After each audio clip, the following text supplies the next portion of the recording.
इस क्वेश्चन में हमें पॉइंट ए और पॉइंट बी के अक्रॉस पोटेंशियल डिफरेंस कैलकुलेट करना है। इस सर्किट को जब हम एनालाइज कर रहे हैं तो हम पा रहे हैं R1 और ये वाला R1 ये दोनों आपस में सीरीज में कंबाइंड है और वो सेल E1 से कनेक्ट है। E1 यहाँ EMF है।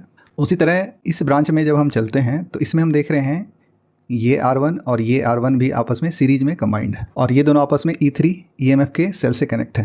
मिडिल वाले ब्रांच में एक ही रजिस्टर यूज हुआ है जो कि है R2 और ये सेल जिसका कि EMF E2 है उससे कनेक्ट है। ठीक है, तो इस सर्किट को एक बार रीड्रॉ कर लेते हैं। पॉइंट ए से स्टार्ट करते हैं। तो ये मेरा पॉइंट ए है। ए से हम इस ब्रांच को अभी फॉलो कर रहे हैं बी तक पहुंचने के लिए। ओके, एट फर्स्ट इसमें दो रेजिस्टेंस R1 वैल्यू का लगा हुआ है जो आपस में सीरीज में कंबाइंड है, तो इसका इक्विवेलेंट रेजिस्टेंस हो जाएगा 2R1 जिसे हम यहाँ पे मेंशन कर देते हैं।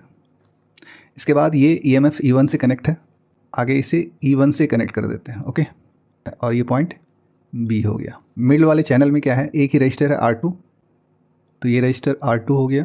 ये EMF E2 से कनेक्ट है, तो यहाँ E2 EMF मेंशन कर लेते हैं और फाइनली इसे B से कनेक्ट कर देते हैं। थर्ड ब्रांच यानी ये वाला ब्रांच, इसमें भी दो R1 रजिस्टर आपस में सीरीज में कंबाइंड है, तो उसका इक्विवेलेंट रेजिस्टेंस जो कि 2R1 हो जाएगा और ये EMF E3 से कनेक्ट है, तो यहाँ EMF E3 मेंशन कर लेते हैं। ये वाला पॉइंट A है और ये वाला पॉइंट B है। पोटेंशियल कैलकुलेट करने के लिए ओम्स लॉ के अकॉर्डिंग में V = IR होता है, तो हमें इन तीनों ब्रांचेज में I कैलकुलेट करना होगा। तो इसमें हम I1 लेट कर लेते हैं, इसमें I2 लेट कर लेते हैं और इसमें I3 लेट कर लेते हैं। तो I1 = लिख सकते हैं EMF जो कि E1 है इस ब्रांच का अपॉन इक्विवेलेंट रेजिस्टेंस जो कि 2R1 है। तो EMF E1 का वैल्यू है हमारा 2 वोल्ट और 2 × R1 रेजिस्टेंस 1 ओम का है, तो 2 × 1 2, तो इससे फ्लो होने वाला करंट हो जाएगा 1 एम्पियर का। ओके, इसके बाद I2 कैलकुलेट कर लेते हैं।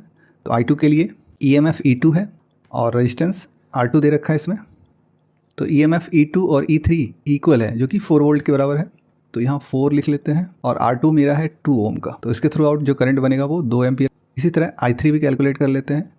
I3 में E3 कनेक्ट है, तो E3 का वैल्यू 4 और उसमें रजिस्टर हमारा कनेक्ट है 2R1, तो R1 1 ओम का है, तो 2 × 1 2 हो जाएगा और फाइनली इसमें भी करंट 2 एम्पियर का आ जाएगा। ओके, अब यहाँ पे हमें इस सर्किट का इक्विवेलेंट रेजिस्टेंस फाइंड करना होगा। यहाँ देख रहे हैं सारे रजिस्टर्स आपस में पैरेलल कॉम्बिनेशन में कनेक्ट हैं, तो यहाँ के लिए इक्विवेलेंट रेजिस्टेंस का फॉर्मूला होगा R equivalent = 1/R1 + 1/R2 + 1/R3। R3 का वैल्यू 2R1 है। यहाँ पे अगर वैल्यू प्लेस करें तो 2 × R1 1 ओम का है, तो यहाँ 2 × 1 = 2 हो जाएगा। R2 सिंपली 2 ओम का है, तो यहाँ 1/2 हो जाएगा और अगेन 2 × R1 है, R1 1 ओम का है, तो यहाँ भी 2 हो जाएगा। ठीक है, 1/R equivalent that is equals to 3/2 और फाइनली R equivalent निकल के आएगा 2/3। ठीक है, R equivalent हमने यहाँ से कैलकुलेट कर लिया है। अब सिंपली पोटेंशियल निकालने की बारी है। तो V = IR, I यहाँ I1 + I2 + I3 होगा इंटू R equivalent, तो I1 + I2 + I3 ऐड कर देने से 2 1 3 2 5 हो जाएगा इंटू R equivalent 2/3। इसको फाइनली सॉल्व करेंगे तो 10/3 जो कि 3.3 वोल्ट के इक्वल आ जाएगा। ठीक है।